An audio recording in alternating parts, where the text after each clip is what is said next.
Hello and welcome to this final first look exploring session looking at Satiromastix, or The Untrussing of the Humorous Poet by Thomas Dekker, and maybe some other hands as well. Discuss. Don't bother, it's not that interesting. We are going from C9 to the end of the play, and we're going to try and finally get to some sort of grasp on what one can do with a text like this. A text that is very much of its time. It is in conversation with another play, The Poetaster, which we have previously done. Go and look for it in the YouTube channel. In fact, I wouldn't be surprised if there were probably links actually above my head at the moment telling you to go to The Poetaster. If I've done this correctly, there will be those helpful links just up there. Which you can go to and get a bit of context, but it's also just full of constant references to theatre of the time. Some of the references we get, and some of them we don't, which makes it interesting, but not necessarily easy to stage for us today. We have an A plot and a B plot that don't quite currently mesh together, and it'll be interesting to see what happens with those as we go forward. Reading today the parts of Minever, Celestine and Asinius is Briony, Sparrow in Lincolnshire. Reading Crispinus, Dicache and Officers is Hello, Dan, actor based in Montpellier, France. Reading Blunt and Horace today is Hello, my name is Lynn Freitas. I'm a teacher. I live in the northwestern United States. Reading Tucca and Sir Quintilian is DiRoberto. I'm in Tucson. Reading Sir Vaughan and Demetrius today is Hi, my name's Elizabeth Amisu and I'm an author based in the southeast of England. And reading The King, as well as all the ladies and all the servants, is A Man of Many Parts, Alan in Suffolk. And I'm your host, Robert Crighton. I will be reading stage directions, and unless we have a latecomer who hopefully is popping in, I will also read Sir Adam and Terrill, unless I also manage to find a way of passing them off to somebody else to read. But for the moment, I will probably be reading Sir Adam just to get through the next scene, which we're going to start now, so I have no thinking time to try and move that around. So, scene 9, enter Sir Adam, Crispinus, Demetrius, Blunt, Minever, Petula, or Petula, depending on your particular preference, Philokalia and Dicache. Thanks, good Sir Adam. Oh, welcome, red-cheeked ladies, and welcome, comely widow. Gentlemen, now that our sorry banquet is put by from stealing more sweet kisses from your lips, walk in my garden. Ladies, let your eyes shed life into these flowers by their bright beams. Sit, sit, here's a large bower, here all may hear. And now, good Crispinus, let your praise begin, there where it left off, baldness. I shall win no praise by praising that which to deprave all tongues are ready and which none would have. To prove that best by strong and armed reason, whose part reason fears to take, cannot but prove your wit's fine temper, and from these win love. I promise you has almost converted me. I pray, bring forward your bold reasons, Master Poet. Mistress, you give me reason, proper names, for arguments like children should be like the subject that begets them. I must strive to crown bald heads, therefore must baldly thrive. But be it as it can, to what before went armed at table, this force bring I more. If a bare head, being like a dead man's skull, should bear up no praise else but this, it sets our end before our eyes. Should I despair from giving boldness higher place than hair? Nay, Purdy, hair has the higher place. The goodliest and most glorious strange-built wonder which that great architect hath made is heaven. But there he keeps his court, is his kingdom. That's his best masterpiece. Yet 'tis the roof and ceiling of the world that may be called the head or crown of earth. And yet that's bald. All creatures in it bald. The lovely sun has a face sleek as gold, the full-checked moon as bright and smooth as silver. Nothing there wears dangling locks, but sometimes blazing stars whose flaming curls set realms on fire with wars. Descend more low, look through man's fivefold sense of all. The eye bears greatest eminence, and yet that's bald. The hairs that, like a lace, are stitched onto the lids, borrow those forms, like penthouses save the eyes from storms. Right. Well said. A head and face all grown with shaggy jaws. Oh, 'tis an orient pearl hid all in moss. But when the head's all naked and uncrowned, is the world's globe, even, smooth, and round. Boldness is nature's butt, at which our life shoots her last arrow. What man ever led his age out with a staff, but had a head bare and uncovered? He whose years do rise to their full height, yet not bald, is not wise. The head is wisdom's house, hair but the thatch. Hair, it is the basest stubble and scorn of it. This proverb sprung, he has more hair than wit. Mark you not in derision how we call a head grown thick with hair.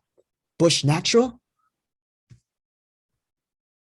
By your leave, Master Poet, but that bush natural is one of the trimmest and most entanglingest beauty in a woman.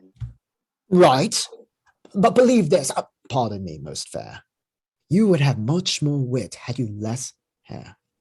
I could much more weary you to tell the proofs as they pass by, which fight on baldness' side, than were you tasked to number on a head the hairs. I know not how your thoughts are led. On this strong tower shall my opinion rest. Heads thick of hair are good, but bald the best. Whilst this paradox is in speaking, Tucca enters with Sir Vaughan at one door and secretly placeth him, then exit and brings in Horace, muffled, placing him. Tucca sits amongst them. Thou art within a hair of it, my sweet wit. Whither wilt thou? My delicate poetical fury, thou hast hit it to a hair. Sir Vaughan steps out. Your favour, Master Tucky. His bald reasons are wide above 2 hairs. I beseech you, pardon me, ladies, that I thrust in so malapartly among you. For I did but much hear, and see how this cruel poet did handle bald heads. He gave them but their due, Sir Vaughan. Widow, did he not? By my faith, he made more of a bald head than ever I shall be able. He gave them their due, truly. Nay, Ud's blood, their due is to be the right hair as I am, and that was not in his fingers to give, but in God Almighty's. Well, I will hire that humorous and fantastical poet, Master Horace, to break your bald pate, Sir Adam. Break my bald pate? Dost hear, my worshipful blockhead? Patience, Captain Tucky. Let me absolve him. I mean he shall prick your head or sconce a little with his goose quills, for he shall make another thalamum, or cross sticks, or some polynodes, with a few napigrams in them, that shall lift up hair and set it an end, with his learned and hearty commendations. This is excellent. All will come out now. The same Horace, methinks, has the most ungodly face, by my fan. It looks for all the world like a rotten russet apple when 'tis bruised. It's better than a spoonful of cinnamon water next my heart. For me to hear him speak, he sounds it knows, and talks and rants for all the world like the poor fellow under Ludgate. Have fire upon him. By my troth, sweet ladies, it's cake and pudding to me to see his face makes faces when he reads his songs and sonnets. I'll face some of you for this when you shall not budge. It's the stinkinest dung farmer foe upon him. Foe? And you make him worse than old herring. Foe, I say you, I think he's as tidy and as tall a poet as ever drew out a long verse. The best verse that ever I knew him hack out was his white neck verse, noble apt Reese. Thou wouldst scorn to lay thy lips to his commendations, and thou smelt him out as I do. He calls thee the burning night of the salamander. Right. Peter is my salamander. What of him? But Peter is never burnt. How now? So go to now. And says because thou clippest the king's English. Owns me? That's treason. Clip? terrible treasons. Satiu, hold my hands. Clip, he baits mousetraps for my life. Right, little twinkler, right. He says, because thou speakest no better, thou canst not keep a good tongue in thy head. By God, 'tis the best tongue I can buy for love or money. He shoots at thee to Adam Bell, and his arrow sticks here. He calls thee bald pate. Ounds, make him prove these intolerabilities. And asks and asks who shall carry the vinegar bottle.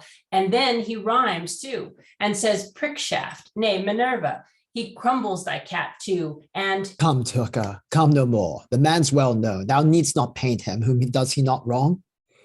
Mary himself, the ugly Pope Boniface, pardons himself, and therefore my judgment is that presently he be had from hence to his place of execution, and there be stabbed. And Tucca stabs at Horace. Oh, gentlemen, I am slain. Oh, slave, art hard to murder me. Murder me, to murder me. Oh, God! Ounds, Captain, Oh, God. you have put all poetry to the dint of sword. Blow wind about him. Ladies, for our Lord's sake, you that have smock, tear off pieces to shoot through his wounds. Is he dead and buried? Is he? Pull his nose. Pinch, rub. If he be not dead, look here, I have stabbed the pippin for him. If I had killed him, I could have pleased the great fool with an apple. Oh, now So, be well good. Horace is definitely dead. He's just been stabbed on stage. You thought it was a comedy. It's all terribly dramatic. Just going to pause there for... if he's not dead, it's fine. We'll come to that a comedic moment in a moment. So we've just had a lengthy little series of references about Ben Jonson once again. Looking like a rotten russet apple. I suppose that sort of does match portraits of him. And definitely neck verse references and other things as well. So they're really going for him there once again. I am particularly delighted with the bald, the speech about baldness. A few unintended ironies played out today. So that worked really rather well. I'm definitely feeling that if nothing else comes out of this, we have effectively a battle of speeches between hairiness and baldness, of which I am quite delighted. I feel that's a nice short episode of the podcast that we can just record the two speeches in opposition, and I think we could weave them together into quite an enjoyable little show. So yeah, I'm very I enjoyed a lot of that very much. As ever, Tucca does do an awful lot of speaking of words that not necessarily to as much effect as could be. Kyle. Is it the person who's bald Welsh? Is that the Sir Vaughan? Which is who is it? Is he in who is it who wants defense on baldness? I think Sir Adam, isn't it? Yeah. Yes. Oh, it's Adam. Okay. Yeah. Who putatively could be from the Welsh borders. But I'm supposed to be Welsh. Yeah, but Sir Vaughan is the definite. Yeah. And he is one of Mistress Minever's suitors. Yes, the idea is that if they can persuade Mistress Minever that hairiness and or baldness is an attractive feature, then she will sway in one direction or another in terms of her suitors. So there is presumably a hair quotient between all of her suitors that are involved. I don't know, does that mean the one she'll go for is just right? Not too hairy. That's too hard. Yeah. The Goldilocks of hair. I don't know. Does that work that way? I don't know. Any other thought? I just wanted to pause there just to take in all the baldness stuff before we go too much into Horace going, I've been stabbed. Elizabeth. I think, as for now, the baldness joke is still funny, but they're pushing it. They're pushing it in terms of like how this is about Johnson, I think, definitely. And they're also pushing it in how far you can take a joke. Yeah, there's an awful lot of that here, isn't there? There's the same joke is being played a lot. But hey, Alan. Well, that again could be a Papa Johnson, couldn't it? The wall of words. Yeah, I mean, we've had this conversation about the mode of it all. You know, is the whole play, to a degree, mocking the style of a kind of thing that Johnson would create? But then, is that just inherently tedious? If you go that far, I mean, is that part of the joke, or is that taking a joke too far? It's really difficult to tell from 400 odd years distance. Any other thoughts, Dan? Were you waving, or is your finger was in a just thinking about it, because it didn't seem, I mean, I was reading the roll, so it seemed to dash along quite well. It didn't seem like the speeches were super long, where to the point where there wasn't enough variety in the types of things that were being said there. But then again, I've only been here for 10 minutes, so I don't know how the rest of the play went. It has to be said, when it's the verse stuff has bounced along quite well. In this text, the both of the orations on baldness or hairiness were genuinely quite entertaining. It's actually the prose where sometimes it feels like it's getting bogged down, right? Yeah, which is interesting. Anyway, let us see where we go with the text. So Crispinus is up next. He's just done an examination of Horace and his terrible stab wound there. How now? Be well, good Horace. Here's no wound. You're slain by your own fears. How dost thou, man? Come, put thy heart into his place again. Thou outsides neither pierced nor inside slain. I am glad, Master Horace, to see you walking. Gentlemen, I am black and blue, the breadth of a groat. Breadth of a groat? There's a testin. Hide thy infirmities, my scurvy Lazarus. Do hide it, lest it prove a scab in time. Hang thee, desperation, hang thee. Thou knowest I cannot be sharp set against thee. Look, feel my light uptails all. Feel my weapon. Oh, most pitiful, as blunt as my great thumb. By Jesu, as blunt as a Welsh bag pudding. As blunt as the top of Paul's. 'Tis not like thy aloe, cacatrine tongue. Bitter no, 'tis no stabber, but like thy goodly and glorious nose, blunt. Dost roar, Bulchin? Dost roar? Thou hast a good runcible voice to cry lanthorn and candlelight. 2 words, Horace, about your ears. How chance it passes that you bid God bow to an honest trade of building chimneys and laying down bricks for a worse handicraftness to make nothing but rails. Your muse leans upon nothing but filthy rotten rails, such as stand on Paul's head. How chance? Sir Vaughan. You lie, Sir Varlet, Sir Villain. I am Sir Salamander's. Oons, is my man Master Peter Salamander's face as erst as mine? Gentlemen, all and ladies, and you say once or twice amen. I will lap this little sealed, this booby in his blankets again. Agreed. A blanket, these cracked Venice glasses shall fill him out. They shall toss him. Hold fast, wagtails, so come in. Take this bandy with the racket of patience. Why, when? Dost stamp, mad Tamburlaine, dost stamp? Thou thinkest that's mortar under thy feet, dost? Come, a bandy-ho. Oh, hold, most sacred beauties. Hold, silence, the puppet teacher speaks. Sir Vaughan, noble captain, gentlemen, Crispinus, dear Demetrius, oh, redeem me out of this infamous, by God, by Jesu. Now, swear no so good, Horace. Now, these ladies are made your executioners. Prepare to suffer like a gallant, not a coward. I'll try to unloose their hands. Impossible. Nay, woman's vengeance are implacable. Why would you make me thus a ball of scorn?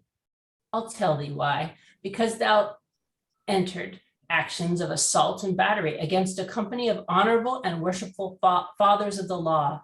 You wrangling rascal, law is one of the pillars of the land, and if thou beest bound to it, as I hope thou shalt be, thou'lt prove a skipjack, thou'lt be whipped I'll tell thee why, because thy sputtering chaps yelp that arrogance and impudence and ignorance are the essential parts of a courtier. You remember Horace? They will punk and pink and pump you, and they catch you by the coxcomb, and I pray one lash a little more. I'll tell thee why, because thou criest Petru at worshipful citizens, and callest them flatcaps, cuckolds, and bankrouts, and modest and virtuous wives, punks and cockatrices. I'll tell thee why, because thou hast arraigned 2 poets against all law and conscience, and not content with that, hast turned them amongst a company of horrible Blackfriars. The same hand still. It is your own another day, Master Horace. Admonitions is good meat. Thou art the true arraigned poet, and shouldst have been hanged, but for one of these partakers, these charitable copper-laced Christians that fetch thee out of purgatory, players, I mean, theaterians, pouch-mouthed, stage walkers, for this poet, for this thou mayest lie with these 4 wenches in that blanket for this. What could I do out of a just revenge but bring them to the stage? They envy me because I hold more worthy company. Good Horace, no! My cheeks do blush for thine, as often as thou speakest so, where one true and nobly virtuous spirit, for thy best part loves thee. I wish 110, even from my heart. I make account I put up as deep share in any good man's love, which thy worth earns, as thou thyself. We envy not to see thy friends with bays to crown thy poesy. No, here the gall lies. We that know what stuff thy very heart is made of, know the stalk on which thy learning grows, and can give life to thy once dying baseness. Yet must we dance antics on your paper? Fannius. This makes us angry, but not envious. No, with thy warped soul put in a new mold, I'll wear thee as a jewel set in gold. And jewels, Master Horace, must be hanged, you know. Good pagans, well said. And they have sewed up that broken seam rent lie of thine, that Demetrius is out at elbows, and Crispinus is fallen out with satin here. They have but bloat herring. Dost hear? Yes, honored captain, I have ears at will. Is it not better be out at elbows than to be a bond slave and go all in parchment as thou dost? Parchment, captain, 'tis Perpetuana, I assure you. My perpetual pantaloon, true, but 'tis waxed over. Thou art made out of wax. Thou must answer for this one day. Thy muse is a haggler, and wears clothes upon best be trust. Thou art great in some body's books for this. Thou knowest where thou wouldst be out at elbow, and out at heels too, but that thou liest about thee with a bill for this, a bill. I confess, captain, I followed this suit hard. I know thou didst, and therefore whilst we have heron here. Speak, my little dishwashers. A verdict, kiss kitchens. Blanket. Blanket. Hold, I pray hold, by Jesu. I have put upon my head a fine device to make you laugh. 'Tis not your fool's cap, Master Horace, which you have covered your poetasters in, but a fine trick, is jumbling in my brain. I'll beat out thy brains, my horsed handsome dwarf, but I'll have it out of thee. Was it good, Sir Vaughan? Good, Sir Vaughan. To conclude, 'tis after this manner, because Master Horace is ambition, and does conspire to be more high and tall as God Almighty made him, will carry his terrible person to court, and there before his majesty dub, or what you call it, dip his muse in some liquor, and christen him, or dye him, into colours of a poet. Excellent. Super, super excellent. Revelers go. Proceed, you masters of arts, in kissing these wenches and in dancing and in dances. Bring you the quivering bride to court in a mask. Come, Crumble, thou shalt mum with us. Come, dog, me sneak spill.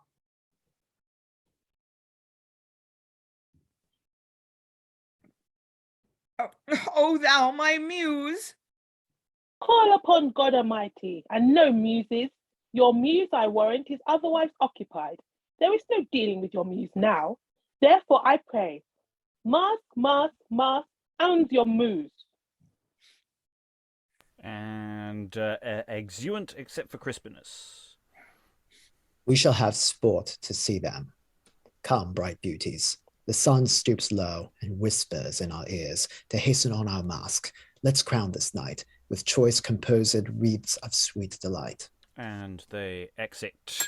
So, Horace isn't dead. They all have a go at him, and Demetrius and Crispinus at length go, and all of them to a degree, Tucca to just go into their justifications for why they're doing all of this play thing here, of going, you were mean to us, but we're not being mean to you. No, honestly, this isn't meanness. This is what's happening here is just a perfectly reasonable reader response to your intemperateness, and you can't say it was our fault, even though technically, possibly we started it.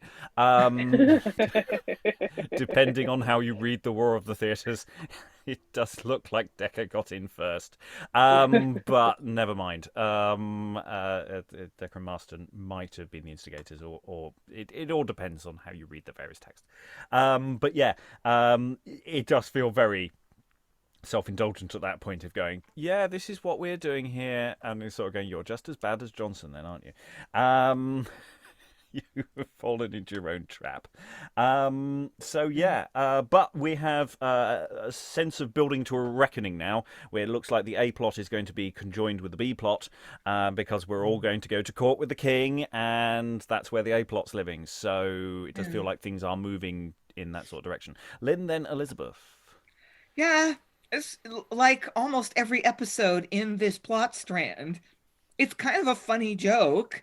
This guy Horace, who stands very much upon his dignity and kind of thinks he's better than everybody else, they're going to really embarrass him by tossing him in a blanket. Not a bad gag, but it just goes on. It's like, yeah, you're going to toss him in a blanket. You don't have to tell us 87 million reasons why. It's like it stops being funny because, as Elizabeth was saying, they just push the joke past the point that it's funny. My feeling. Yeah, well, I mean, it's obviously they want to push it in a different direction. So there is all this stuff about, the pain of being stabbed, and it's going, well, have you noticed how thick and stubbly my sword is? And there's all sorts of, it's like you have a bruise. Yeah, yeah, but they make the point. It wasn't really about the pain that you made a fuss. It's because you're just a coward. Oh, poor thing. Elizabeth.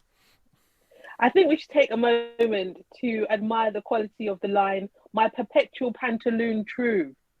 I think that one got me because I thought pantaloon was like a made up word.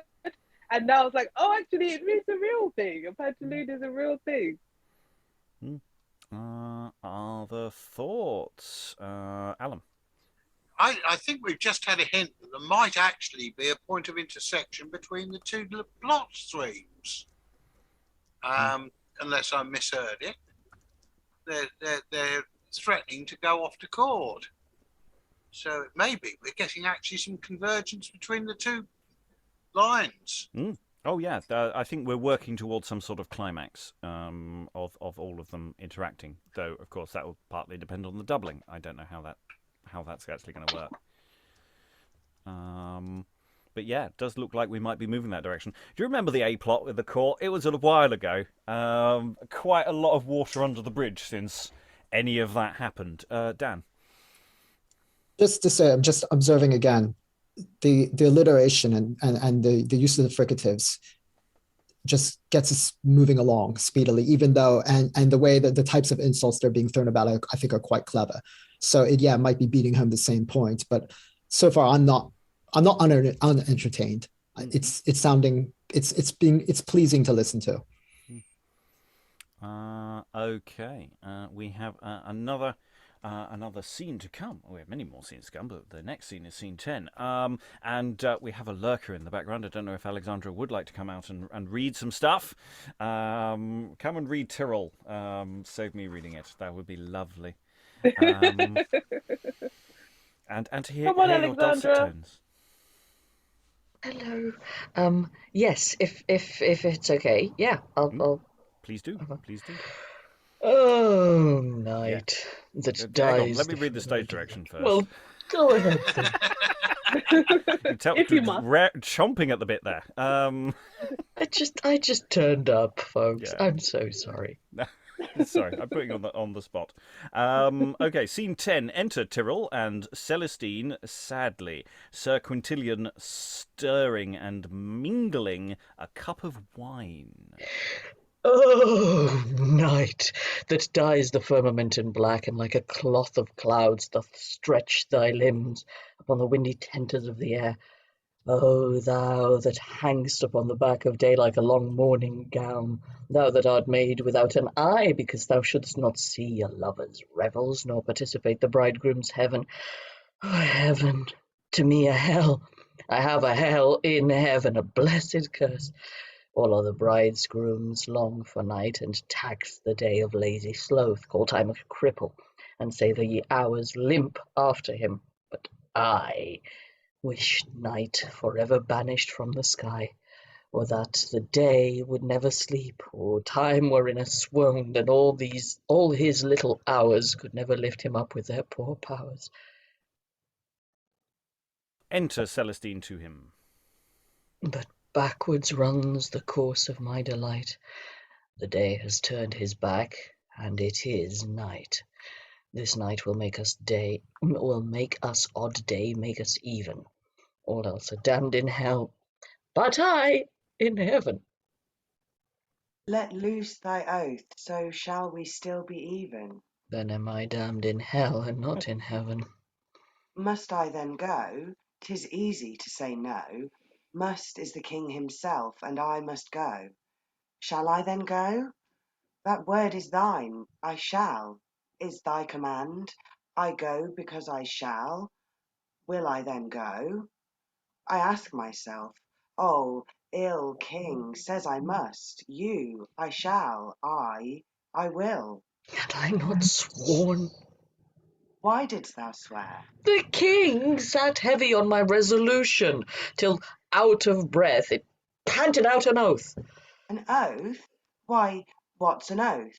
'Tis but the smoke of flame and blood, the blister of the spirit, which riseth from the steam of rage, the bubble that shoots up to the tongue and scalds the voice.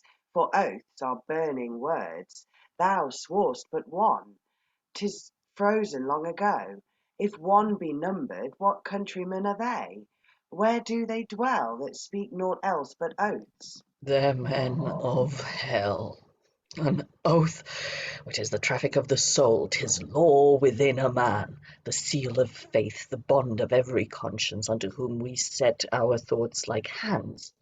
Yea, such a one I swore, and to the king. A king contains 1,000,000. When I swore to him, I swore to them. The very hairs that guard his head will rise up like sharp witnesses against my faith and loyalty. His eye would straight condemn me. Argue oaths no more, my oath is high. For to the king I swore. Enter Sir Quintilian with the cup. Must I betray my chastity? So long clean from the treason of rebelling lust. O husband, O my father, if poor I must not live chaste, then let me chastely die. Aye, here's a charm shall keep thee chaste. Come, come. Old time hath left us, but an hour to play our parts. Begin the scene. Who shall speak first? Oh, I play the king. The kings speak first. Daughter, stand thou here. Thou son Terrill there. Oh, thou standst well, thou leanest against a post, for thou be post off, I warrant thee. The king will hang a horn about thy neck, and make a post of thee. You stand well both. We need no prologue. The king entereth first. He's a most gracious prologue. Marry then, for the catastrophe or epilogue, there is one in cloth of silver, which no doubt will please the hearers well. When he steps out, his mouth is filled with words. See where he stands. He'll make them clap their eyes besides their hands.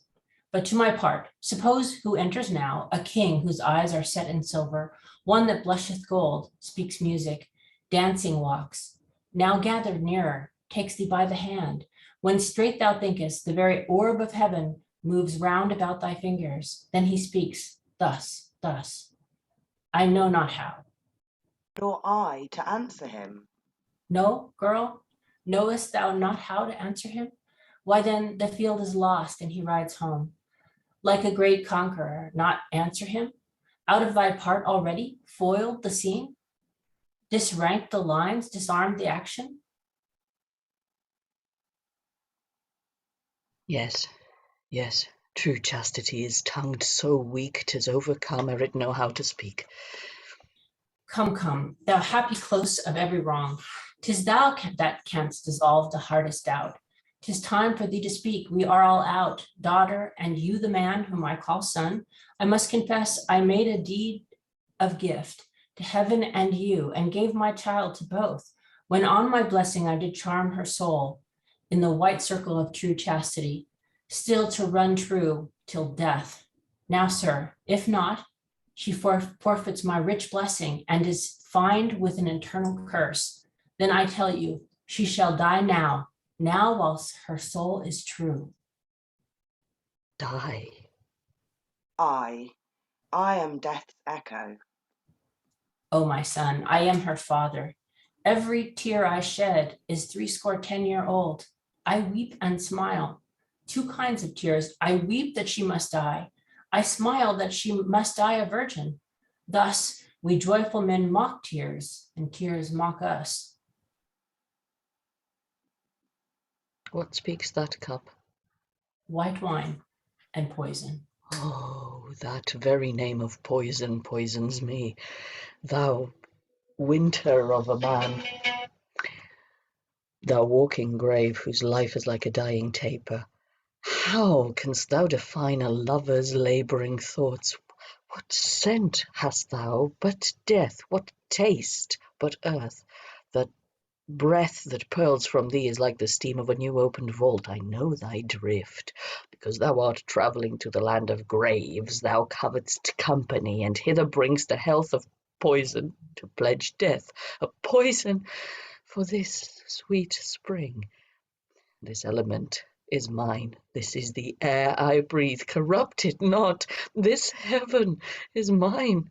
I bought it with my soul of him that sells a heaven to buy a soul. Well, let her go. She's thine, thou callest her thine. Thy element, the air thou breathest, thou knowest the air thou breathest is common. Make her so. Perhaps thou say, none but the king shall wear thy nightgown. She that laps thee warm with love, and that kings are not common. Then to show by consequence he cannot make her so. Indeed, she may promote her shame and thine, and with your shames speak a good word for mine. The king shining so clear, and we so dim, our dark disgraces will be seen through him. Imagine her cup of thy moist life. What man would pledge a king in his own wife?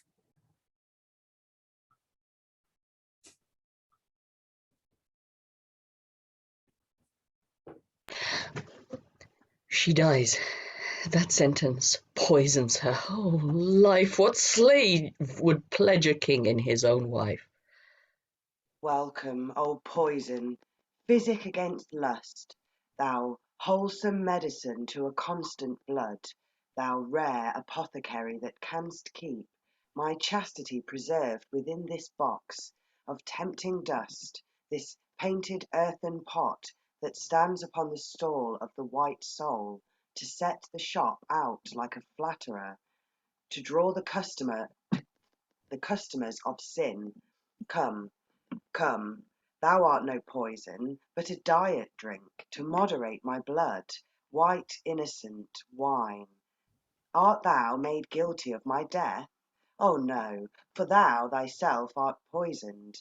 Take me hence, for innocence shall murder innocence. And drinks. Hold, thou shalt not die, my bride, my wife. Oh, stop that speedy messenger of death, or let him not run down that narrow path which leads unto thy heart, nor carry news to thy removing soul that thou must die.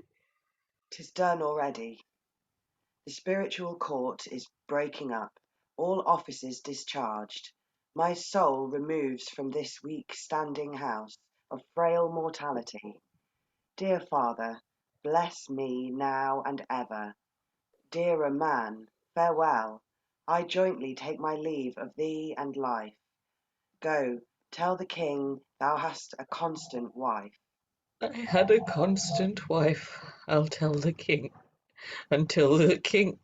What dost thou smile? Art thou a father? Yea, smiles on my cheeks arise to see how sweetly a true virgin dies. Enter blunt Crispinus, Demetrius, Philokelia, Dicache, Petula, lights before them. Sir Walter Terrill, gallants are all ready. All ready. Well said. Come, come.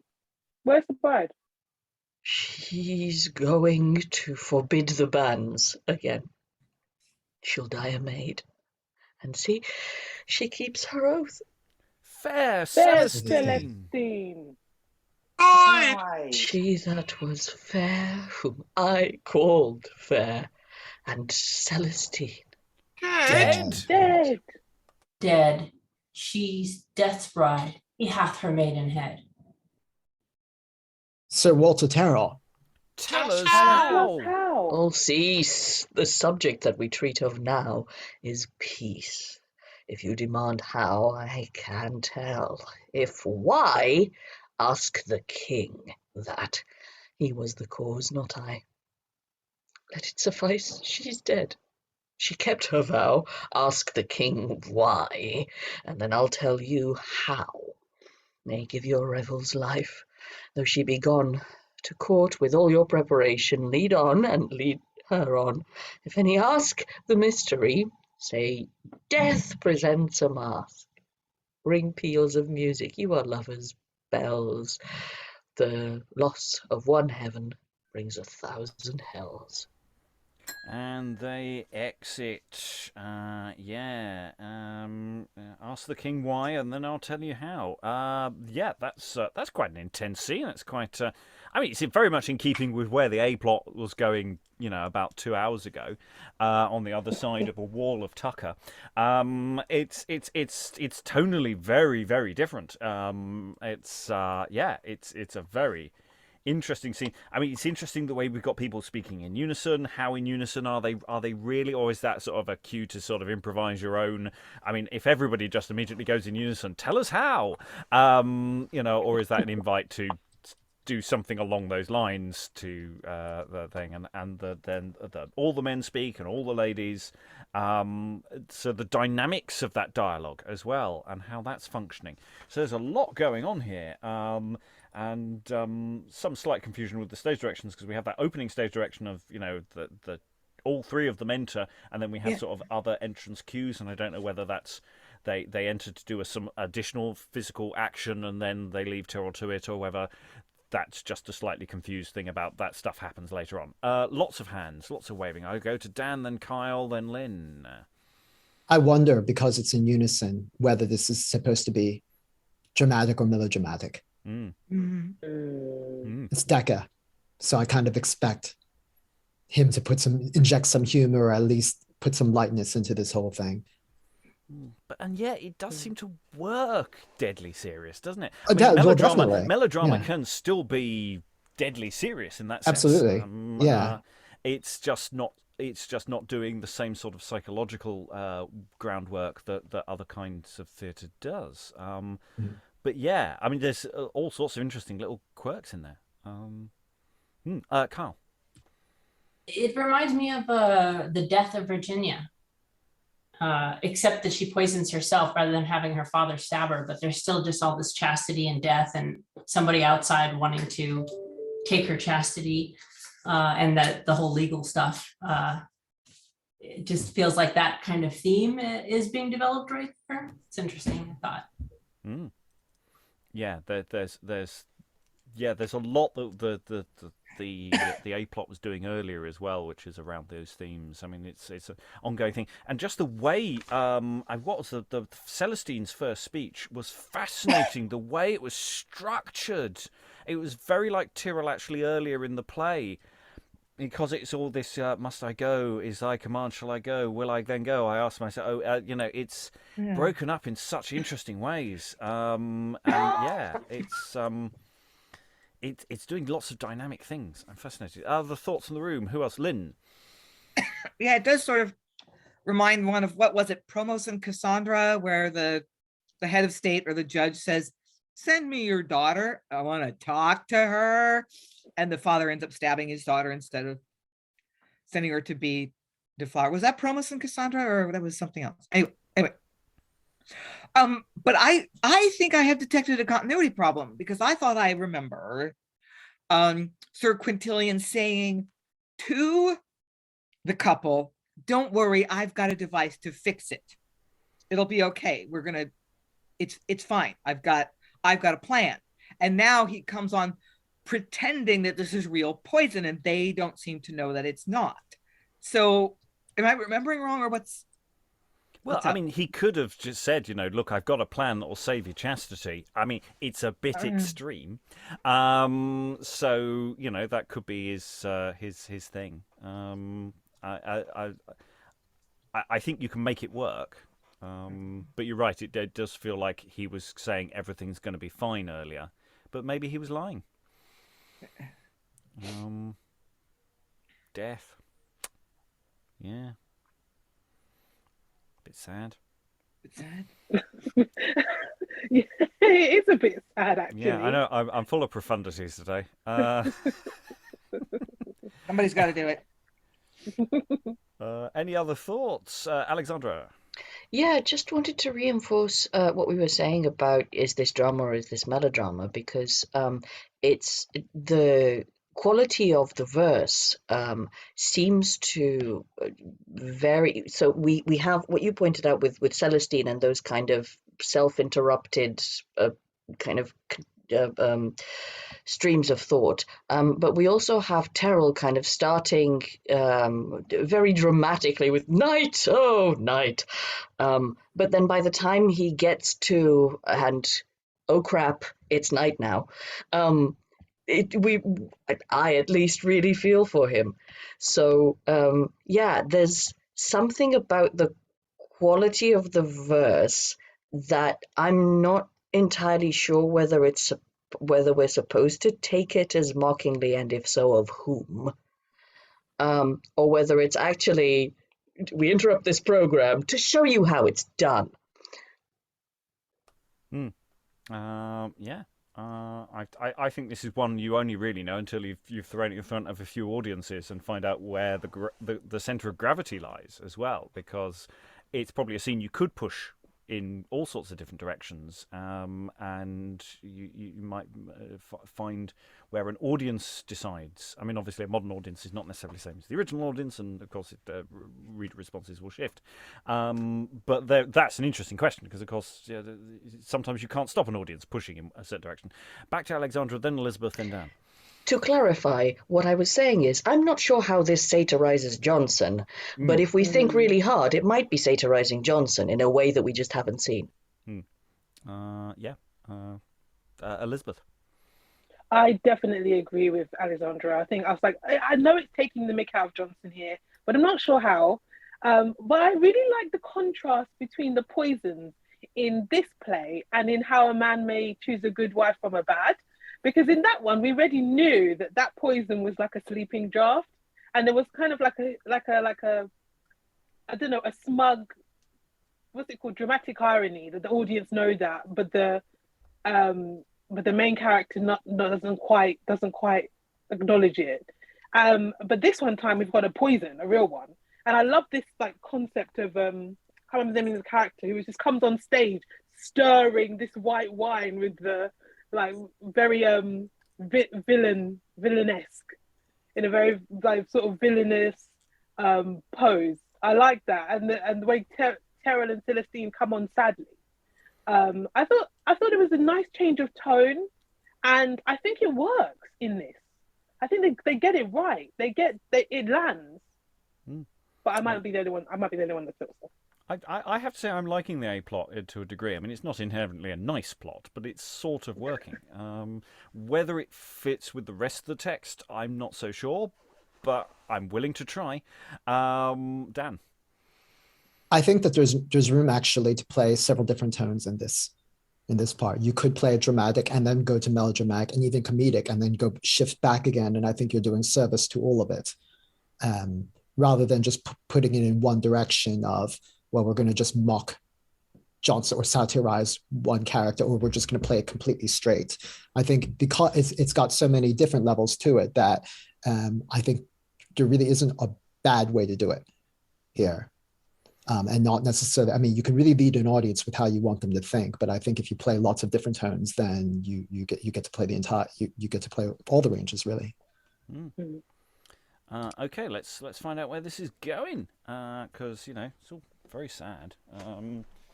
Celestine's dead. Oh dear. Scene 11. Enter an armed sewer, after him the service of a banquet. The king at another door meets them, they exeunt. Why so, even thus, the Mercury of heaven ushers the ambrosiate banquet of the gods, when a long train of angels in a rank serve the first course, and bow their crystal knees before the silver table, where Jove's page, sweet Ganymede, fills nectar. When the gods drink health to kings, they pledge them. None but kings dare pledge the gods. None but gods drink to kings. Men of our house, are we prepared? Oh, my liege, all wait the presence of the bride. Bride? Yea, every senseless thing which she beholds will look on her again. Her eyes' reflection will make the walls all eyes with her perfection. Observe me now, because of masks and revels and many nuptial ceremonies. Mark, this I create the presence, here the state. Our kingdom's seat shall sit in honour's pride. Take pleasure's queen, there will I place the bride. Be gone, be speedy, let me see it done. Exeunt servants.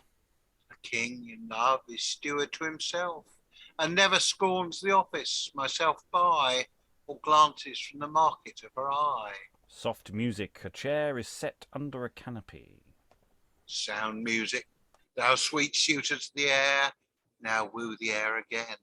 This is the hour, writ in the calendar of time, this hour. Music shall spend the next and next the bride. Her tongue will read the music lecture. What? I love thee what? Because thou art not wise, not deep read in the volume of a man. Thou ne'er saw'st a thought, poor soul, thou think'st the heart and tongue is cut out of one piece.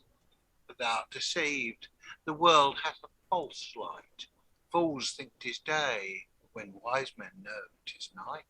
Enter Sir Quintilian. My liege, they come, a mask of gallants.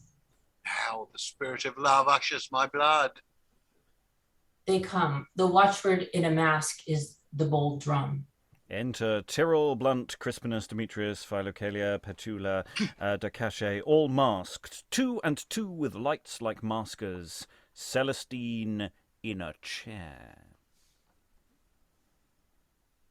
All pleasures guard my king.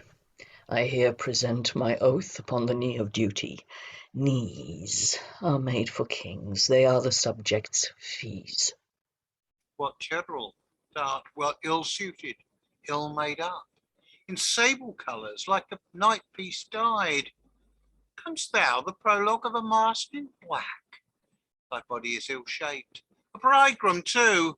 Look how the day is dressed in silver cloth, laid round about with golden sunbeams, so as white as heaven should a fresh bridegroom go. What, Celestine the bride in the same task? Nay, then I see there's mystery in this mark. Prithee resolve me what? My gracious lord, that part is hers. She acts it, only I present the prologue, she the mystery. Come, bride, the scene of blushing entered first. Your cheeks are settled now and past the worst. He unmasks her. A mystery. Oh, none plays here but death. This is death's motion. Motionless. Speak you, flatter no longer. Thou, her bridegroom, thou, her father, speak. Dead. Dead. How?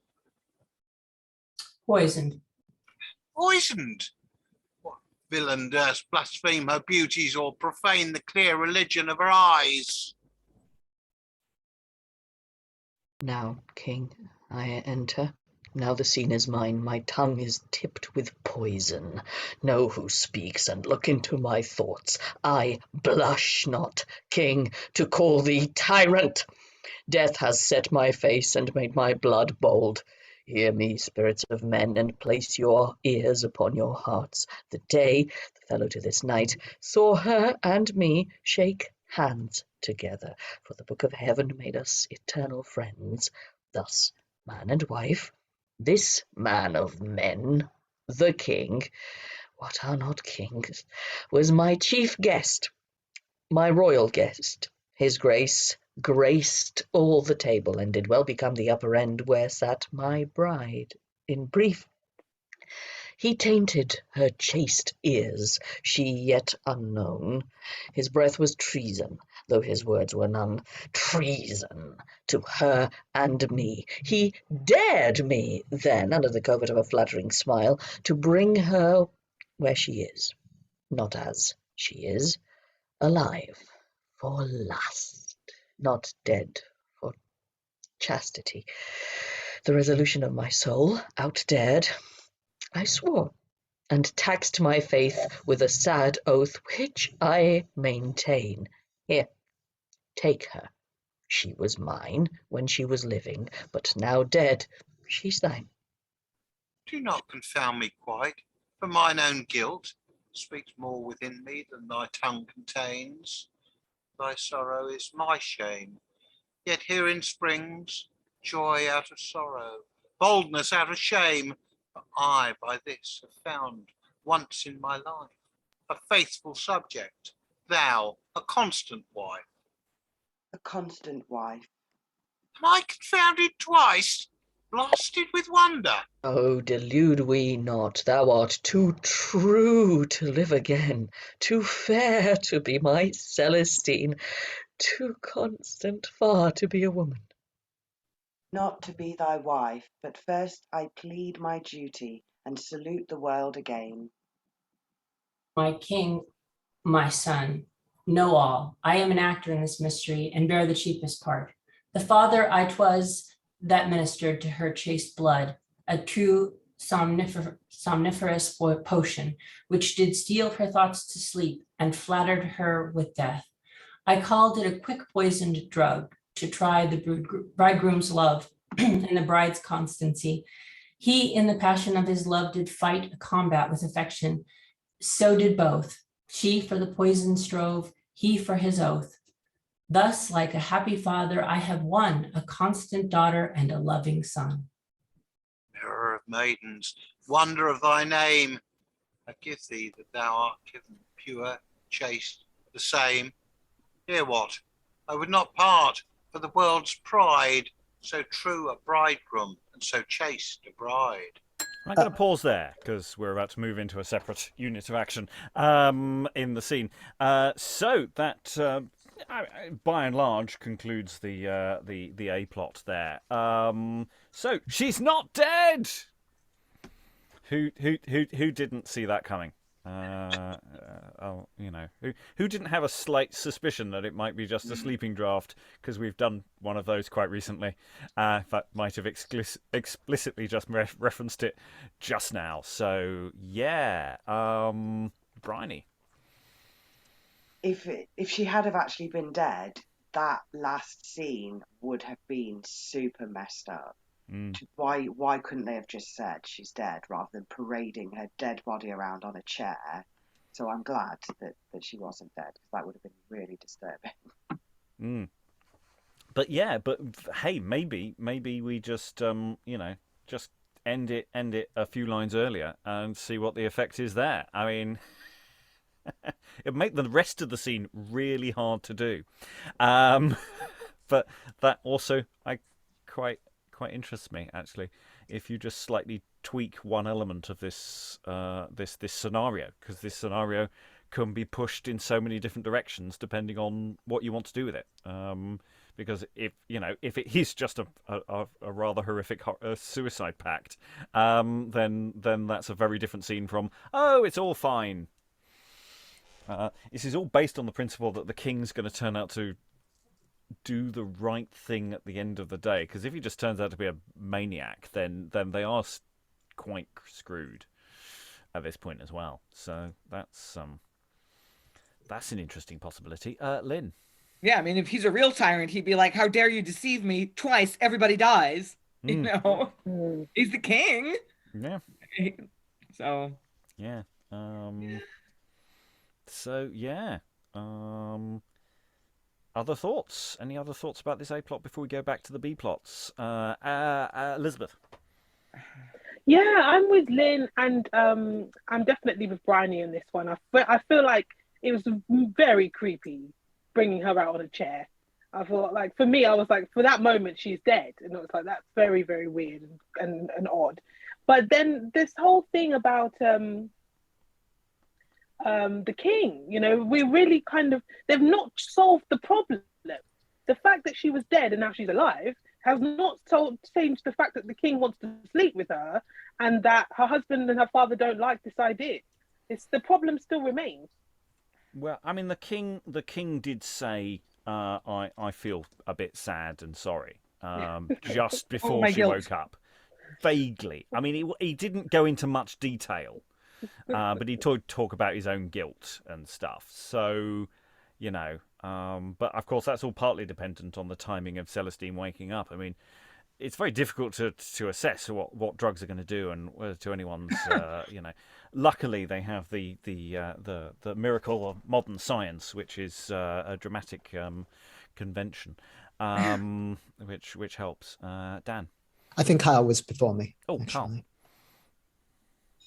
I was just wondering, I mean, it seems like Dekker is often kind of pro the underdog, like women and the poor and stuff like that. And I'm wondering if this isn't a kind of exposure of the whole kind of patriarchy. I mean, I know it's kind of, you know, yeah, I'll just leave it at that. Dan. Kyle said that better than me, actually. It's hard for me not to see the previous scene now as the strongest choice being to play it melodramatically, because I think he is satirizing that trope, this wine drinking death thing, as well as this king being, I don't know, the way that he is and everyone else being that way. I can't see that how Dekker isn't just poking fun at all of these people and then I guess elevating the woman's status in doing so. I don't know. It feels to me just actually it's just all there with something of a straight bat. I mean, yes, it's a bit over the, you know, it is pushing the emotional side. It's doing what melodrama does. Mm-hmm. But I don't necessarily see it slipping into a satiric vein. I mean, I don't mean satirically. I mean, as in mocking it, really. I think it, as in, I guess, subverting the trope to make a statement about it. I mean, it does feel like a very good introduction to the Jacobean world that we're going to start getting much more of. I mean, it does feel like baby's first Jacobean tragedy. Because we're going to see a lot of this kind of stuff. You know, and we're going to start getting tragi-comedies en masse. So yeah, subverting, but also possibly setting us up for what is yet to come. Kyle. Yeah, I was just thinking what you were saying. It seems so clean, this representation of that. And so in some ways not satirical, but also kind of contained in a way that makes it feel like it's being exposed. That's what I'm thinking. Yeah, I mean, it's also the question whether this plot line really belongs with the rest of the play, or whether, you know, was this the play that he was sort of writing and then he went, oh right, okay, we've got to get Ben. Okay, you know, let's write. We can use this as a framing thing, just to hold, you know, in case anyone gets really bored of the self-referential stuff. We don't know if that's how it came about. It doesn't feel thematically connected. Yeah. It doesn't feel that way. But maybe that's because we're missing something, or there are references, or there are plays that we we don't have that would tell us what's going on here that we just don't know. Alan. I mean, the other thing that you could say is that you've got a sequence there, the poisoning scene or sleeping draft scene or whatever, is almost a standalone that could be excised and done as a separate standalone. And I'm just wondering whether that just worked well in the theatre, because melodrama usually plays well with audiences, doesn't it?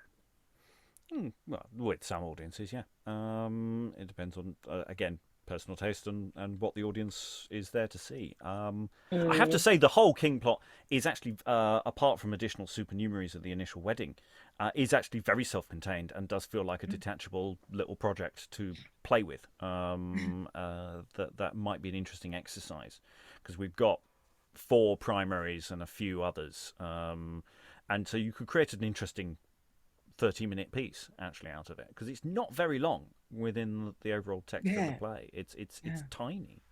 I mean, I almost struggle to call it the A plot. It's very nominal. It's A plot-ness. It's very token. It's and in fact that slightness would work for a sort of one actor take on it that might be quite interesting, I say, to play with, and to be able to play then more straightforwardly with what the scenes are doing in their own right, rather than in relation to the other scenes in the play, and also just straightforwardly easier to market than the rest of the play, which is slightly trickier. Okay, let's return to what is the same scene, but effectively the start of a new scene. Crispinus steps into the king. My liege, to wed a comical event to presuppose a tragic argument, vouchsafe to exercise your eyes and see a humorous, dreadful poet take degree. Dreadful in his proportion or his pen? In both, he calls himself the whip of men. If a clear merit stand upon his praise, reach him a poet's crown, the honoured bays. But if he claim it, wanting right thereto, as many bastard sons of Percy do, race down his usurpation to the ground, true poets are with art and nature crowned. But in what mould soe'er this man be cast, we make him thine, Crispinus. Wit and judgment shine in thy numbers, and thy soul, I know, will not go armed in passion against thy foe. Therefore, be thou ourself, while ourselves sit, but as a spectator of this scene of wit. Thanks, royal lord, for these high honours done. To me, unworthy, my mind's brightest fires shall all consume themselves in purest flame on the altar of your dear eternal name. Not under us, but next us take thy seat. Arts nourished by kings make kings more great. Use thy authority. Demetrius, call in that self-creating Horace. Bring him and his shadow forth. Both shall appear. No black-eyed star must stick in virtue's sphere. Enter Sir Vaughan. Vaughan, did you see him? I pray let all his majesty's most excellent dogs be set at liberties and have their freedoms to smell him out. Smell whom? Whom? The composer, the prince of poets. Horace, he's departed. In God's name and the king's I charge you to wring it out from all our ears, for Horace's body is departed. Master, you and shall cry, God bless King Williams. I cry you mercy and ask forgiveness, for mine eyes did not find in their hearts to look upon your majesty. What news with thee, Sir Vaughan? News? God, 'tis as earth's news, as I can desire to bring about me. Our unhandsome-faced poet does play at bo peeps with your grace, and cries all hid, as boys do. Stand by. Room there. Back. Room for the poet. He's reprehended and taken by Jesu. I rejoice very near as much as if I had discovered a new-found land, or the North and East Indies. Enter Tucca, his boy after him with 2 pictures under his cloak and a wreath of nettles. Horace and Bubo, pulled in by the horns, bound both like satyrs. Sir Adam following, Mistress Minever with him, wearing Tucca's chain. So, tug, tug, pull the mad bull in by the horns. So, bait one at that stake, my place mount the yelpers, and one at that stake, Gurnet's head. What busy fella's this? Save thee, my most gracious king, a heart save thee. All hats and caps are thine, and therefore I veil. For but to thee, great Sultan Suleiman, I scorn to be thus put off, or to deliver up this sconce I would. Sir Vaughan, what's this jolly captain's name? Has a very sufficient name, and is a man has done good, and his country as good and as hot service in conquering this vile monster poet, as ever did St. George his horseback about the dragon. I sweat for it, but Tausun, hold thy tongue. Mon Dieu, if thou praise me, do it behind my back. I am my weighty sovereign, one of thy grains, thy valiant vassal. Ask not what I am, but read, turn over, unclasp thy chronicles. There thou shalt find buff jerkin. There read my points of war. I am one of thy Madlin leaders, one that enters into the royal bands for the Pantaleus Tucca, one of the kingdom's chiefest quarrelers, one of thy most famous Drunkards,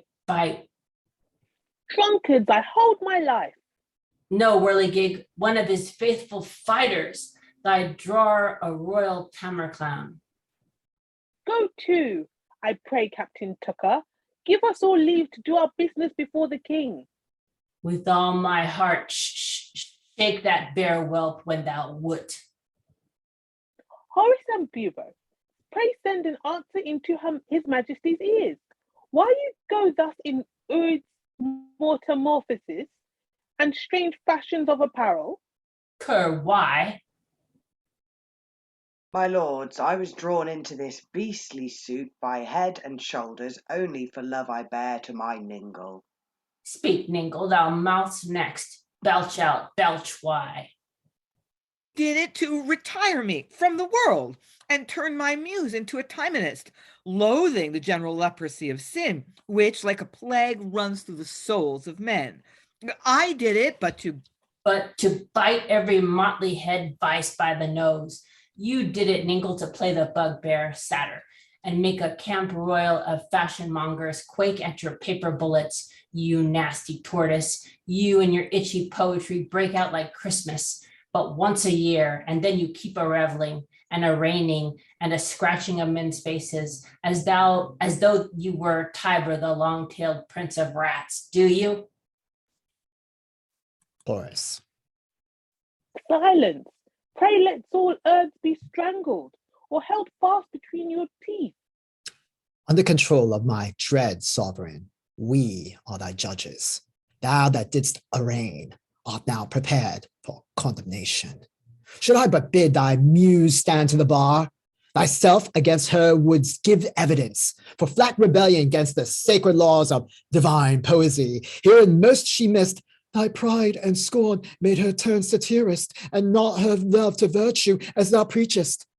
Or should we minister strong pills to thee with what lumps of hard and indigested stuff of bitter satirism, of arrogance, of self-love, of detraction, of black and stinking insolence should we fetch up? But none of these we give thee what's more fit, with stinging nettles crown his stinging wit. Well said, my poetical huckster. Now he's in thy handling, rate him. Do rate him well.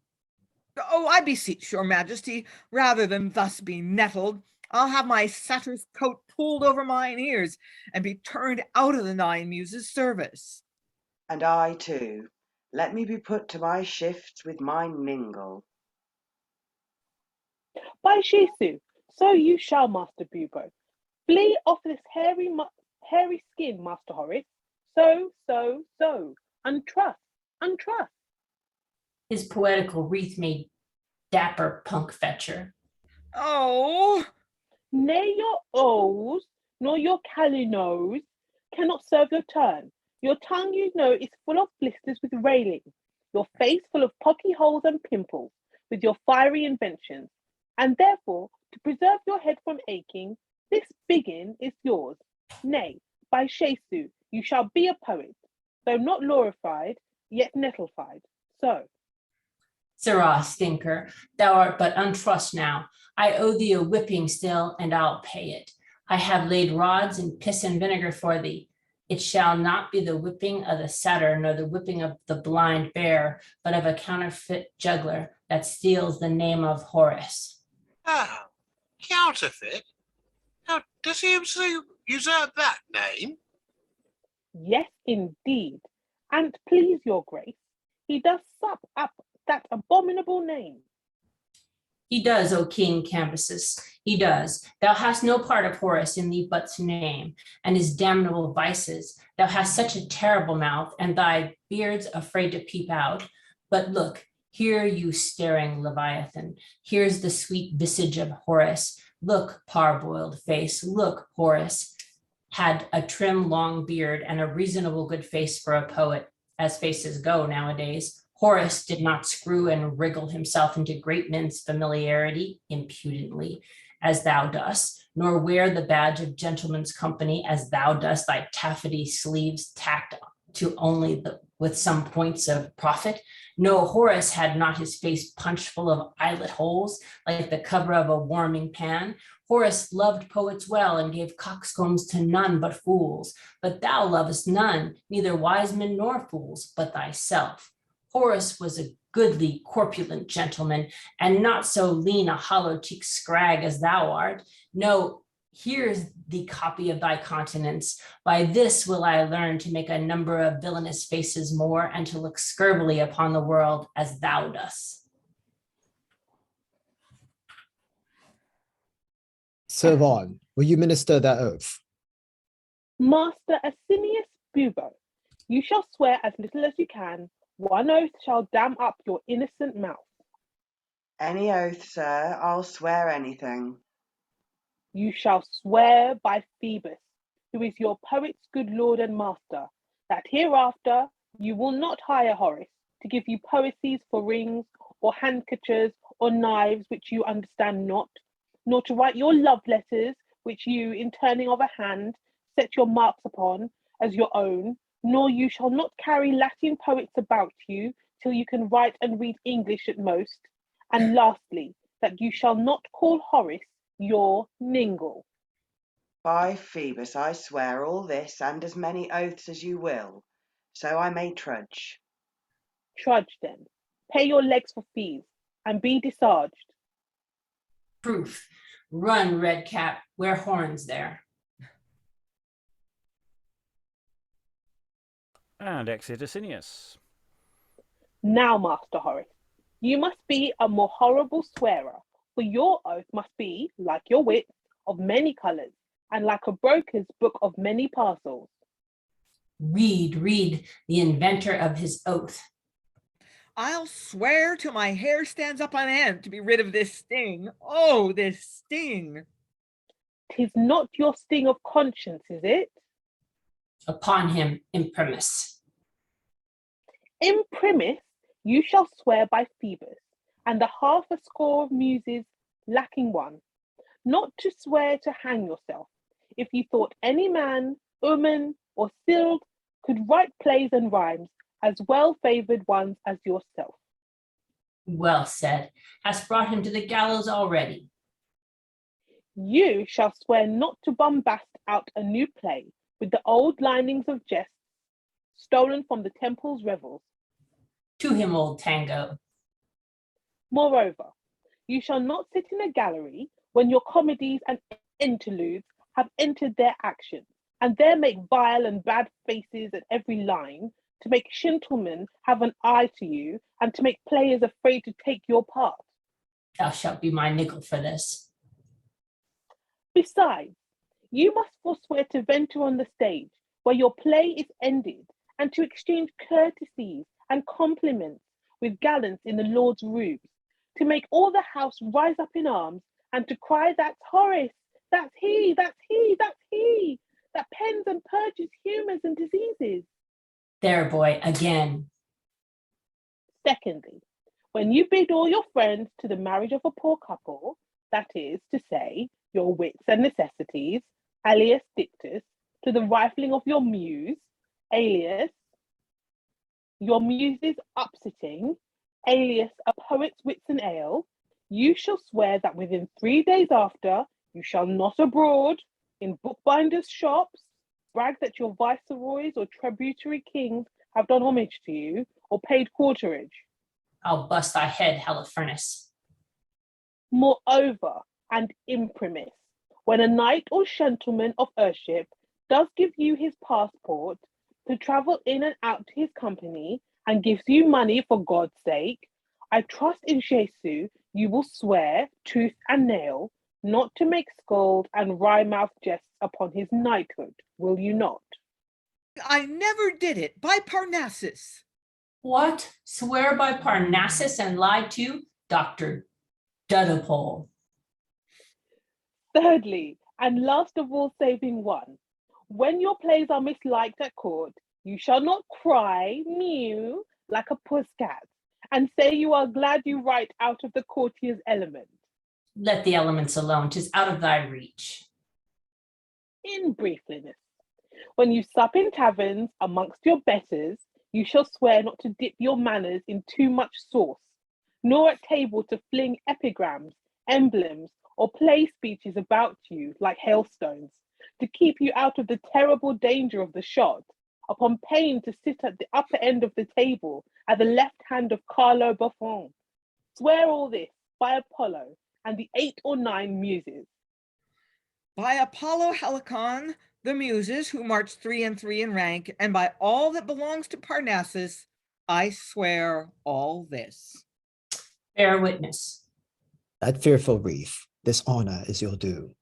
All poets shall be poet apes, but you. Thanks, learning's true Maecenas, poesy's king. Thanks for that gracious ear which you have lent to this most tedious, most rude argument. Our spirits have been well feasted. He whose pen draws both corrupt and clear blood from all men, careless what vein he bricks, let him not rave when his own sides are struck. Blows, blows do crave. King's truce, my noble Herba Grace, my princely sweet William, a boon, stay first. Iced a match or no match, Lady Furnival, is't. A match? Aye, a match. Since he hath hit the mistress so often in the foregame, will e'en play out a rubbers. Take her for me. Take her for thyself, not for me. Play out your rubbers in God's name. By Jesu, I'll never bowl more in your alley, Ido. My chain. My purse. I'll chain thee presently, and give thee 10 pounds and a purse, a boon, my liege. Dance of my delicate Rufus at my wedding with this reverend antiquary. It's done? What thou?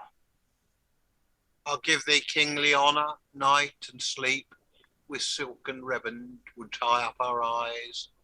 But mistress bride, one measure shall be led, in scorn of midnight's haste, and then to bed. And they exit, leaving the epilogue to Tucca. Gentlemen, gallants, and you, my little swaggers that fight low, my tough hearts of oak that stand to it so valiantly, and are still within a yard of your captain, now the trumpets that set men together by the ears have left their tantarag boy. Let's part friends. I recant, bear witness, all you gentle folks that walk the galleries. I recant the opinion which I held of courtiers, ladies and citizens, when once in an assembly of friars I railed upon them. That heretical libertine Horace taught me so to mouth it. Besides, 'twas when stiff Tucca was a boy. 'Twas not Tucca that railed and roared then, but the devil and his angels. But now, king's truce, the captain summons a parley, and delivers himself with his prating company into your hands, upon what composition you will. Are you pleased? And I'll dance the friskin for joy, but if you be not, by the Lord, I'll see you all here for your 2 pence a piece again, before I'll lose your company. I know now some become hither with cheeks swollen as big with hisses as if they had the toothache, Ud's foot. If I stood by them, I'd be so bold as entreat them to hiss in another place. Are you advised what you do when you hiss? You blow away Horace's revenge. But if you set your hands and seals to this, Horace will write it against it, and you may have more sport. He shall not lose his labor. He shall not turn his blank verses into waste paper. No, my poet tasters will not laugh at him, but will untruss him again and again and again. I'll tell you what you shall do. Cast your little Tucca into a bell. Do make a bell of me, and be all you my clappers, upon condition we may have a lusty peal. This cold weather I have put 2 legs left me, and they are both yours. Good night, my 2 penny tenants. Good night. And they exit. So Tucca in the epilogue basically calling on the 2 teams to say, hey, don't boo us, boo Ben Johnson. And you know what? It'll really piss him off, and we'll get another play out of this. We can keep this going for ages. It didn't happen. So as far as we know, this is the final exchange. So, right. So there's a lot going on here. Once again, Tucca says an awful lot of words, and they put nettles on Horace's head and give him some, actually, to be fair, quite good advice. I mean, there's an awful lot there about, that some actors or artists might possibly take good advice there. When your plays are misliked, don't mew like a pussycat. That's don't do that if someone doesn't like your work. Don't sit there moaning. There's all sorts of things about behaviour and stuff, and don't mock other people's works, and there's some good advice in there, but it's just there's rather a lot of it, and it sort of goes on for a while. And is that where the term "to be nettled" comes from? To literally putting a nettle on your head? I don't know. I'm just thinking. And then, turns out Mistress Minever did quite like Tucca. The worrying scene, actually, apparently she was into it.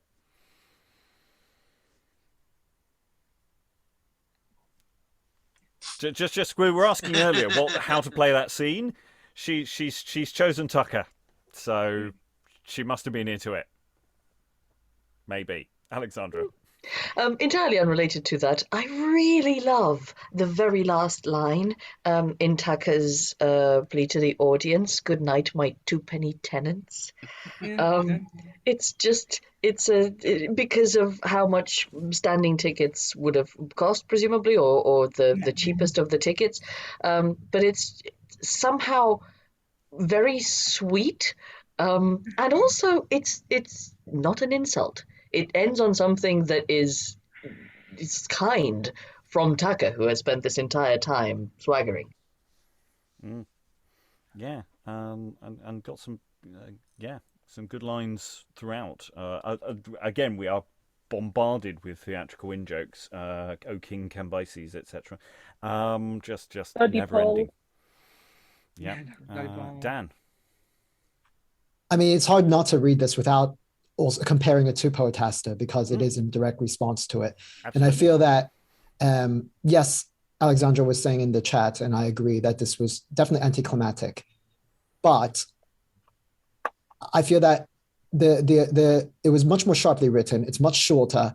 It flows much better. It does go on a little bit long, but it doesn't seem to just be railing at everyone with a negative, I guess, feeling to it. It feels that it's trying to be positive about and actually be constructive about it. I'll leave it for right there. But I came away feeling much better about this play at the end and the ending, even though I would rather we didn't have to go into all of these attacks on how to be better. At least I felt like it was trying to be productive. I don't know those who've been here for the whole week whether we agree on that point. Alexandra. Yeah, it does feel as though for the duration of the play, this one has not been "you are all idiots and don't recognize my genius," and has been much more, dude, tone it down. So yeah, there's a different tone to it. I just wanted to iterate on video what I've been saying in the chat, which is that even though it's the title and it's presumably what everybody's waiting for, and physical comedy is all supposed to be terribly hilarious. We know this from how much they loved the deluge of the word vomit in that last play. So we're going to respond to that by making the biggest joke about the guy pulling down his trousers and giving him a bit of a bum thwacking. I think there's something. On the one hand, that's the most hilarious part of the play and everybody would have loved it and whatnot. It's also the biggest humiliation that you presumably can do to the person that you are representing. You've kind of insulted their intellect and so on and so forth, and you end up doing something that is a physically humiliating, I guess, physically embarrassing thing.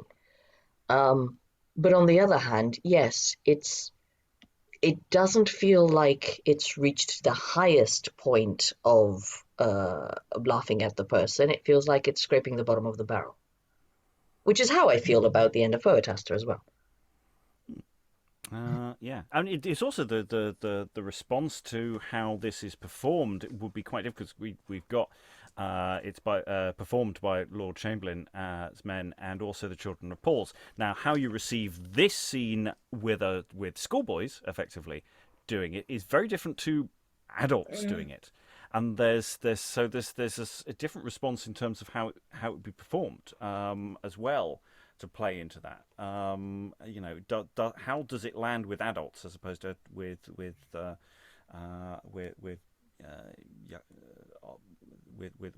boy company? So there's that to go into it as well. Other thoughts? Lynn and then Elizabeth.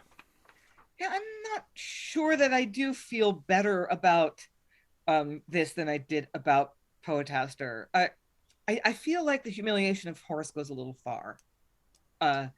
It's maybe a little much. He hasn't really done that much that we've seen to kind of get us on side with his tormentors. So he's on stage for so long and he has so little to say.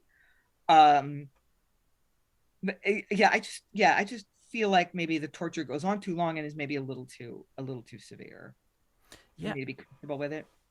Well, I mean, I think that the difference is actually that for all the oddness of the structure of Poetaster, it's doing some very interesting structural things with drama. It feels like it is a play, which whereas this doesn't quite feel like it is a play. Actually, it's got an A plot that's not there and just pops in occasionally.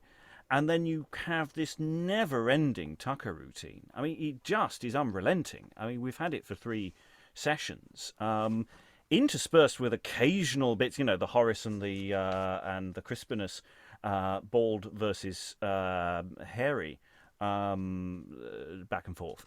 But it does feel like there's this never-ending joke. Whereas actually, Poetaster is a lot better balanced. It isn't, and actually in a weird sense, the characters sort of function better. I think Crispinus works quite well in the Poetaster. He's actually quite funny. The relationship with Horace is quite funny, actually. It's the fanboy who, but again, those characters are actually not in it that much in Poetaster. It feels much lighter, whereas this feels like it's flogging quite literally a dead horse for an incredibly long period of time. Which is interesting. But then it may have been written incredibly quickly, so that might be the reason why, because it's a response in a way that the previous one wasn't. Dan, are you waiting, or your hand was just? I was just thinking. No, I had the opposite reaction. That's all. Stroking one to chin. That was it. Yeah. I completely felt that Poetaster was flogging, and this was not. Well, but then again, I was only here today. It depends what you mean by flogging. It wasn't flogging the attack on Dekker or Marston very much at all until the very last scene. It was there was a plot, No, but I mean involve those. I mean in terms of just it just seemed like constant attacks on whoever was out there the entire play, whereas this does not feel like that.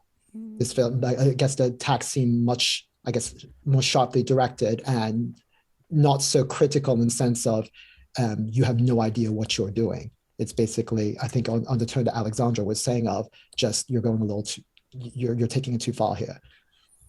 I think that's what she was saying, at least. I'll go to Briony.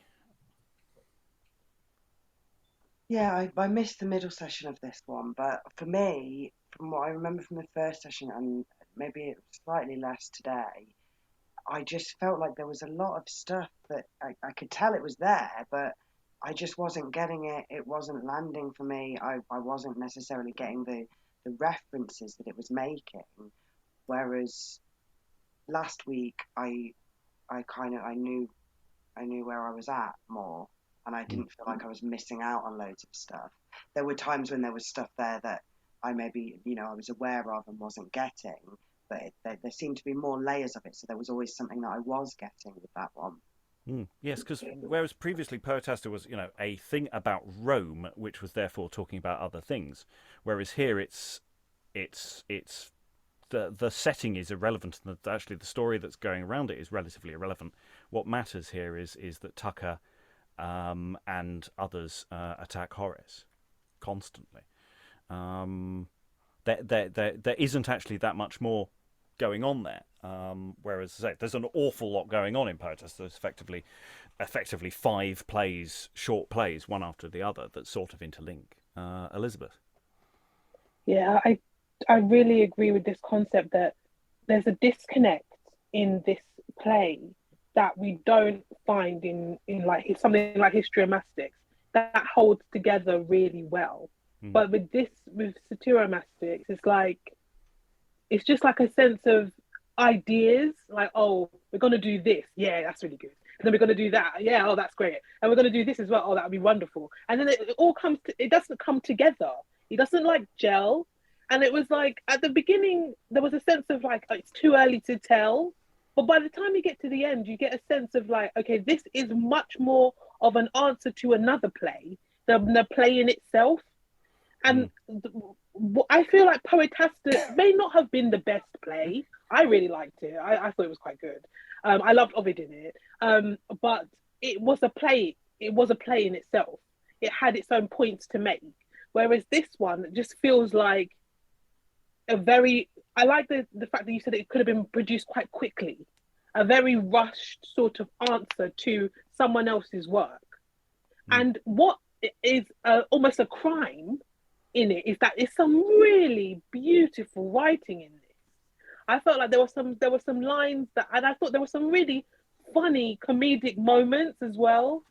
And they kind of feel like they have been lost in this attempt to make a point. Yeah, I think you're right. I mean, in the sense that for all its sprawlingness, Poetaster, you could perform it, and the audience wouldn't necessarily need to know the argument that's going on in the background. Whereas this, you not only need to know the argument that's going on in the background, you need to know the entire repertoire of the 1590s. Because this, otherwise Tucker's dialogue is almost unintelligible. I mean, we're able to process it mostly because we've done the plays. We have literally, this room has actually read everything that survives prior to this play. So most of the people in the room, every time those references pop up, go, ding, which makes it very difficult for us to revive it today because Tucker has become almost unintelligible for anybody outside of these sessions and the regular audience that watch the videos, which is not vast. Alexandra? Yeah, and Tucker isn't the problem, as in he's just the biggest representation of what the problem is, which is, as Elizabeth said, this kind of intense reference-based humour. I think it was Briony who said it, which means that in a modern context we struggle to follow.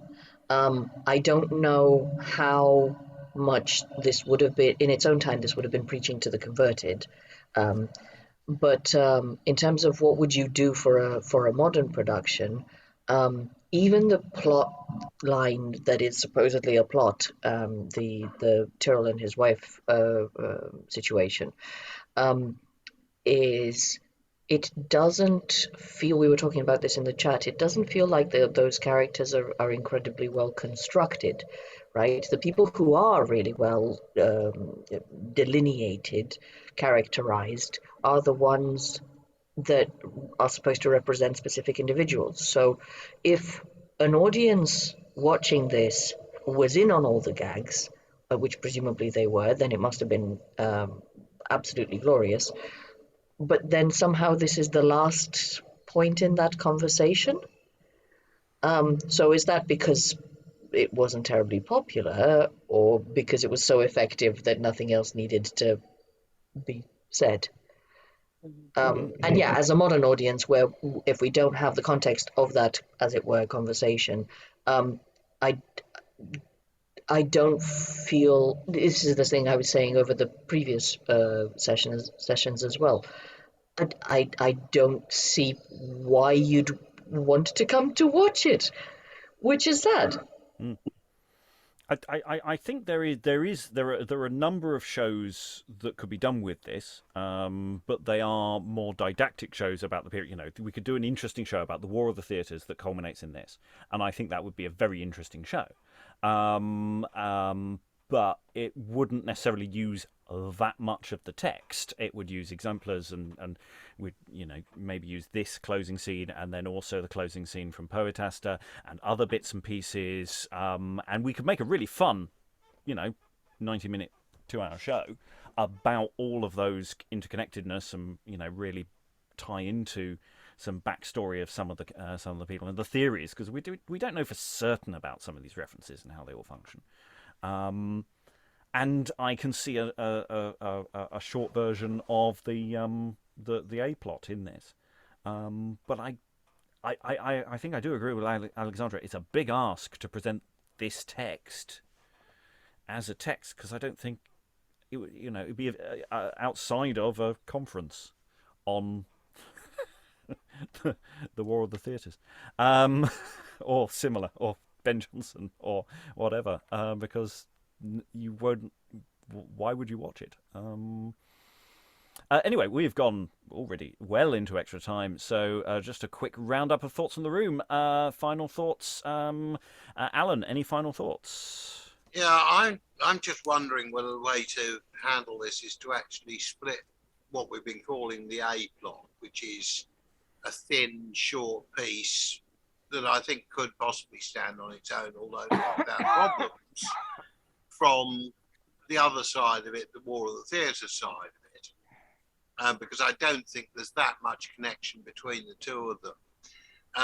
There was just one line or pair of lines that appealed to me towards the very end, when you're getting the resolution of the Minever plot. And Sir Adam says, "Take her for me," and Quinn says, "Take her for thyself, not for me." Did remind me a little bit of the sequence in Under Milk Wood, Mrs. Oldmore Pritchard saying, "Husbands, I love you both." At which they visibly wince. Any final thoughts, Elizabeth? Just briefly to say that it means well, but it doesn't stick that landing. And the end is just very, very anticlimactic. It's almost like the promise of the play, the concept, the idea is not fully realized. Kyle, any final thoughts? Yeah, I would just agree with that. It seems to me like there was stuff in the Johnson play that was nicely realized kind of physically in ways that this just keeps being referenced. Briony, any final thoughts? Yeah, just agreeing as has been said in the room. I think this could have been very sharp and topical and really quite glorious in its time, but unfortunately it just hasn't really aged that well. But there are some really great moments in it, and I love the baldness bit. Yes, well, of course, we forgot to mention the baldness. Lynn, any final thoughts? Yeah, I think I'll be a little contrarian. today, as usual, because I'm a little frustrated with this play for all the reasons people have talked about, especially its failure to successfully integrate the two plot strands. But I feel like I want to force it to work somehow.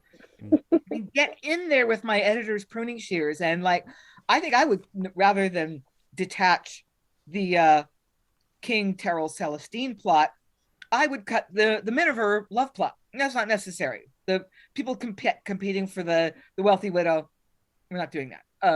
We're going to have the conflict among the poets running parallel to this more sort of folktale romance plot, and see if we can find out how are they in conversation? How are they in what ways are they about the same thing that we're just not seeing?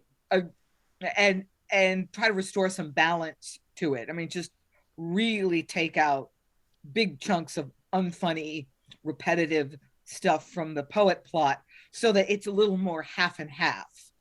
And it would be real short then, but that's a good thing. And just see if there's a play in there somewhere. Yeah, I mean, you're right. The C plot, as it were, the Minever plot, that definitely doesn't go anywhere. It's sort of resolved at the end in a sort of, aha, she's with me, and what? Oh? And everyone sort of does a double take. But it does sort of, what does one do with some of these outsized characters who sort of bouncing around? Dan, any final thoughts? It's unfair. We've thrown you in on a final session. The thing about it is that I on the one hand, I'm always leery of a play that can't be self-contained. So I completely agree with what everybody's saying about the idea that there's going to be a lot of stuff that doesn't land with modern audiences today. But on the other hand, I wasn't here the other days. I can't see how the three plots tie together, the three plot strands. So I can't speak to that part of it. But I don't see how it should be removed from its context. This was a direct response to another play. I shouldn't say to criticize another play because it's referencing another play and therefore it's not a good play. It's a sequel in a sense, and that can't stand on its own. And while on its merits, that's not necessarily, I guess, for some people, a good play. For me, the Johnson play started off really well and ended really terribly, and went on far too long. And I thought everybody seemingly agreed on that point, especially this epilogue that went on for 10 pages, it seemed like. This play, in a response to that, with all of that context, could have been very successful. And I do think it's much shorter and much more sharply written and shouldn't be read anything other than as a response to that. So in that sense, no, I agree. You can't just be staging this play on its own and get modern audiences to watch it. But should that even be the goal? The other play itself, that's fifth act, was a conference to me, and this just goes hand in hand with it. Yeah, I think that's a very viable point, is that you effectively do the two plays in conversation with one another. I mean, I don't think the rest of the War of the Theatres matters so much. There are references to Cynthia's Rebels, but apart from that, it's very much previous play and this play. I don't think, and I think I don't encourage people to talk about whether it's a good play or a bad play. It's just a question of whether it's an effective play for us to do and how we can approach it for performance. And I think that is a point, is that, we could do it as a double bill. I mean, we know that the Ben Jonson is too long. I mean, that's our starting position with Ben Jonson, is just how are we going to cut it? We don't have the same issue here in terms of length. This is a slightly long play, but for an early modern play, it's not excessively long. The length issue is more to do with, clarity and do certain jokes go on too long. I definitely feel that Tucca just needs a massive blue pencil through a lot of that stuff, because it's just unrelenting, and after 3 days I am very tired of Tucca. I am plumb tuckered out. Briony, then Alexandra. Yeah, I'd forgotten that. I also wanted to say, speaking to what Dan just said, that I wondered whether you could maybe utilise like social media, something like Twitter, to try and get that promotional interest in putting these on, whether you could have some kind of a Twitter feud thing to try and grab people's attention in that way to promote something like this. Yeah, oh, absolutely. This feels like it should be an online spat. I mean, effectively, it is a sort of online spat, isn't it? It's just with a much slower form media. I mean, and we have this kind of spat. Today, we see it between musicians. We see it in less so these days in the literary spheres, but they still happens.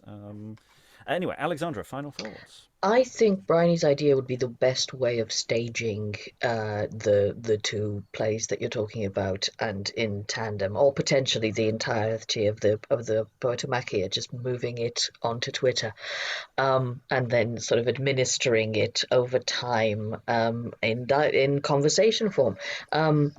But aside from that, which would allow a modern audience to take time to pick up on all the references and feel in the know. But aside from that, the only other option I can think of that would make this relevant nowadays would be to rework it in such a way that the references are to people we know and recognize and find funny. And that would be so hard that you might as well just write a new play. Right, exactly. And so, points that I haven't already made a little earlier are that I'd love to just take out all of Tucca's lines, put them up somewhere, and make them into a game of identify that EM play, that early modern play, and also that. As I mentioned on a different day, this feels like an episode of Saturday Night Live. But it's being broadcast in, Turkmenistan, something like 4 generations later. So I'm sure it was brilliant, but it isn't right now. Yeah, maybe. Yeah, there's two thoughts coming out of that. One also, other thought coming out from the chat. Yeah, the idea that you should film it like with a canned laughter track. That you film it as a sort of weird sitcom, and it's like you don't need to understand the jokes because the audience forcing this is funny.